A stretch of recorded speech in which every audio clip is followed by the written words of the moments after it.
In Cairo, Egypt, 5 years ago, Piranha hacked an extremely secure government facility in a matter of seconds. Then she informed her team to carry on. Shark bashed into a police officer from nowhere, disguising in the police uniform to deceive the second officer. Meanwhile, Piranha kept on hacking the systems. Next up, Snake opened a hole atop an aquarium, while Wolf flew towards the building in a wingsuit. It happened that they were all working together to aid Mrs. Tarantula, the newest member of the gang, in her very first heist.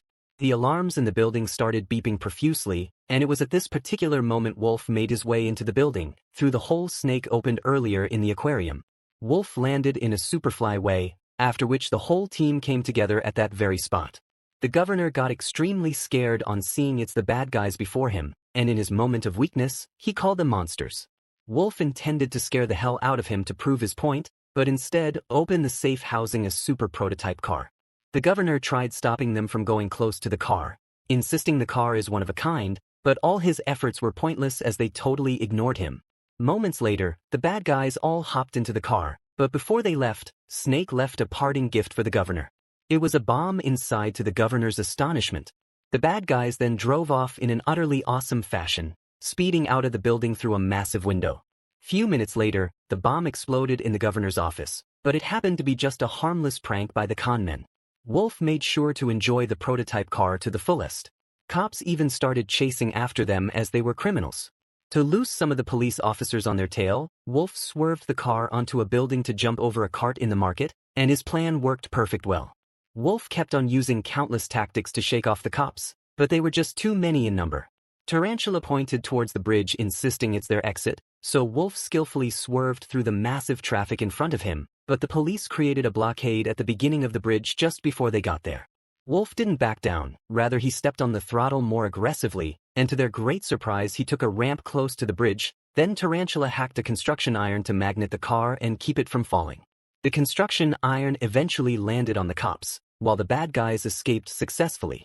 Back to the present day in Los Angeles, Wolf slowly tried to park his utterly faulty car, but ended up bashing another person's own in the process.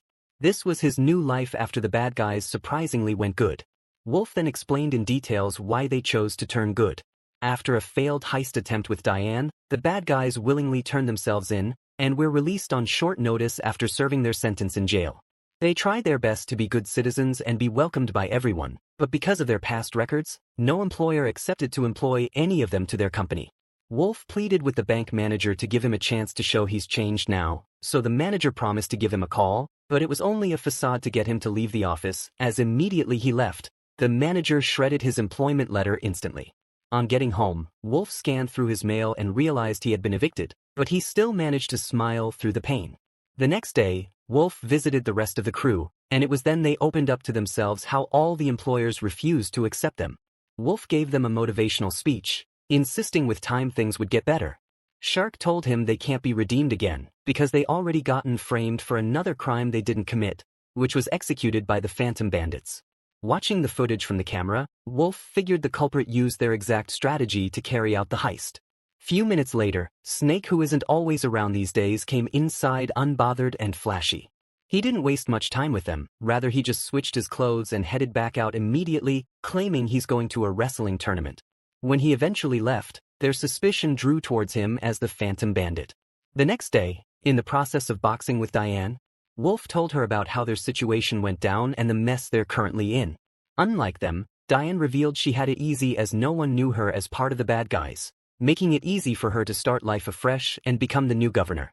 Wolf and Diane were having a moment, but Diane's secretary, Maurice, barged in to remind her of her appointment at the Children fundraiser in the next 20 minutes. Wolf was proud of Diane for the woman she has become. Before she left, she inspired him not to lose hope and keep fighting for his redemption. Inspired by those few words, a bright idea popped in his head on a way to redeem the bad guy's reputation. The commissioner of police was flabbergasted to see Wolf seated in her office, but he convinced her not to panic and lend him a listening ear. Wolf proposed a win-win situation. I'll help you catch the Phantom Bandits, while you'll help clear the bad guy's name. The commissioner was reluctant at first to agree, but she eventually gave in when Wolf unraveled how the facility was infiltrated, a feat the commissioner wasn't able to solve. Needing a high-tech computer expert, Tarantula entered the frame to trace how the bandits hacked into the secure system. Wolf suggested they still need an inside man to solve the case quicker, and that was when Shark's services were summoned. Within few seconds of analyzing the board, Shark was able to discover a suspicious picture where one of the bandits disguised as a janitor. To answer the real question on how the bandit got in, Piranha was called to solve the last piece of the puzzle. They decided to call the last member of the group to join the investigation, but his number kept on entering voicemail and wasn't reachable. Wolf decided to improvise by looking for what all the stolen artifacts have in common, and he discovered they were all linked to a special metal called the Modafinite, so they planned to use the metal to ascertain where the Phantom Bandits are going to strike next. After the commissioner ordered them out of her office, they all celebrated while driving home for successfully getting a means to finally clear their name. While researching, Tarantula uncovered that the most popular Modafinite object is the Belt of Guantalamango. On hearing this, Shark told them the belt is the championship trophy for the Lord of Lucha Wrestling tournament, and surprisingly, it was the exact same place Snake informed them he was going to earlier. They laughed their hearts out thinking Snake was going to be participating in the wrestling, but all of a sudden, it dawned on Wolf that Snake has been the culprit all these while, as all his events match the exact same time of the crime. They got very angry as they didn't expect Snake to be a snake. Almost immediately, Wolf received a call from the commissioner who informed them she has cracked the case. This news left them immensely petrified, as they planned to get to him before the commissioner does, but now it's already a bit too late to help him.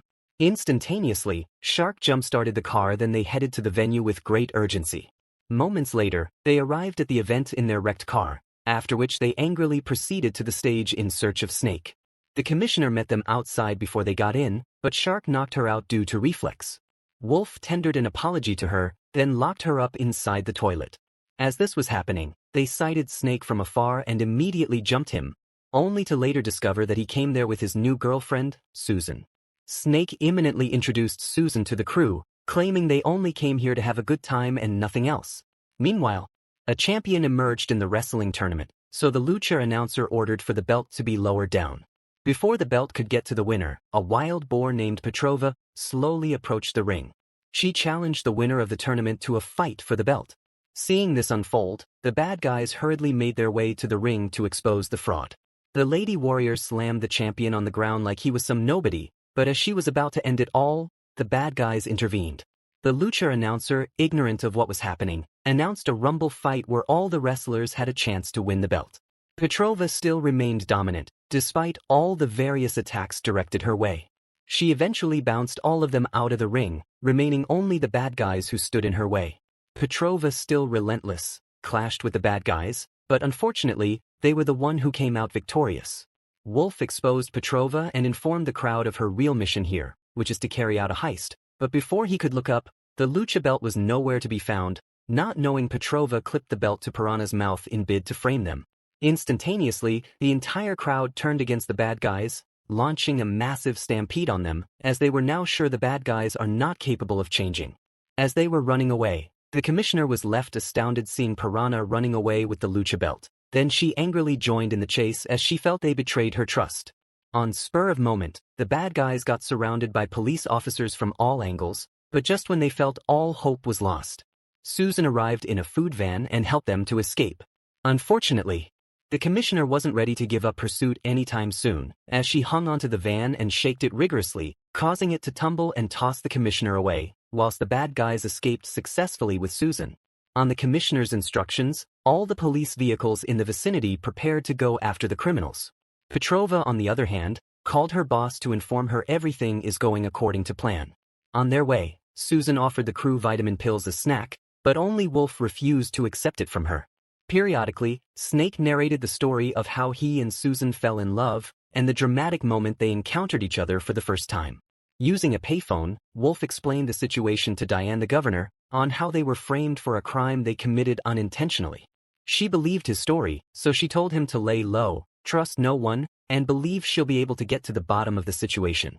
Immediately after the call, Diane took out a suitcase from her box and headed out, as she knew the person likely to be responsible for the heist. Wolf headed back to the van to give the good news to his comrades, but on opening the van door, he was shocked to see them all passed out excepting only Susan, who immediately shot him with a tranquilizer so he can join the others.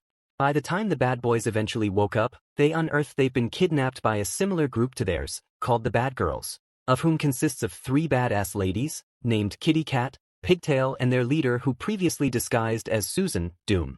Although they were betrayed, her actions made Snake love Doom even greater than before. Kitty proposed they need professionals to aid them in carrying out one final heist, and that's it.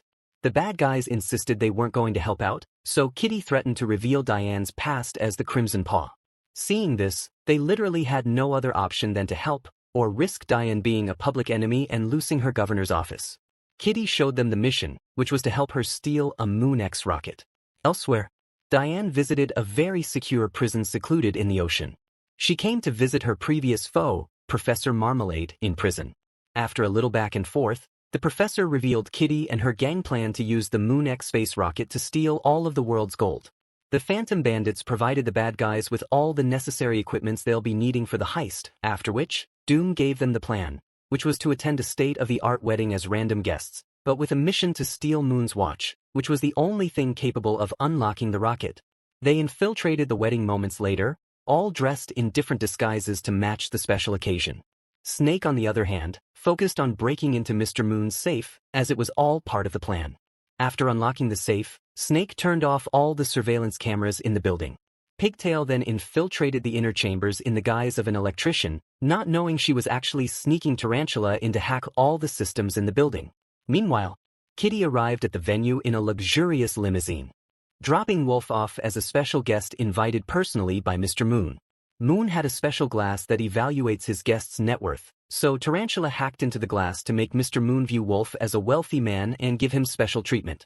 Just when Wolf was about to switch the watch, he sighted the former governor whom they previously stole his special car, coming towards them, and this made him miss the opportunity to steal the watch, as he was scared his cover would be blown.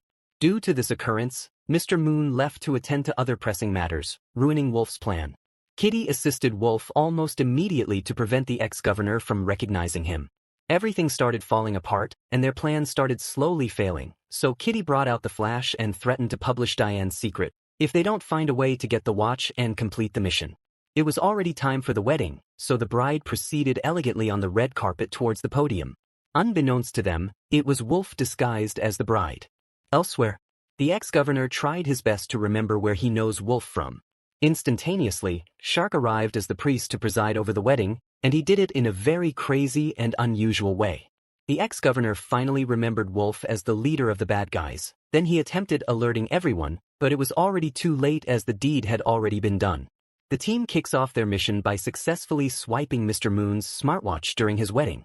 As promised, Kitty hands over the footage to Wolf on a flash drive, but double-crosses them right after the bad guys record her confession. Kitty uploads the clip online, exposing Diane's hidden identity to the world, clearing Marmalade's name and notifying the authorities of the bad guys' whereabouts. Diane catches up with the girls just before they can board the rocket, but Kitty reveals the footage is already public and tranquilizes Diane, who manages to sneak aboard while only partially conscious. Luggins arrests the bad guys but confesses she has faith in them and helps them get onto the rocket using a helicopter. Though Pigtail and Doom hesitate to fight the bad guys, Kitty stays determined and forces the magnetizer to draw in a huge haul of gold. When Wolf confronts her, she smashes the remote controlling the magnet. Still, Wolf cleverly steals back the smartwatch, which he uses to steer the rocket into the space station, shattering the magnet and sending the gold back to Earth. Furious, Kitty tries to kill Wolf, but Diane recovers just in time and defeats her. Diane and Wolf reconcile, sharing a kiss. As the space station crashes toward Earth, the bad guys regroup while Pigtail and Doom escape in a pod with Kitty. After the crash, Kitty ends up in jail, Doom and Pigtail are given community service, and Luggins fakes the deaths of the bad guys and Diane so they can secretly work as undercover agents. Thanks for watching, guys. If you love animation movies like this, please like, subscribe, and comment. Thank you.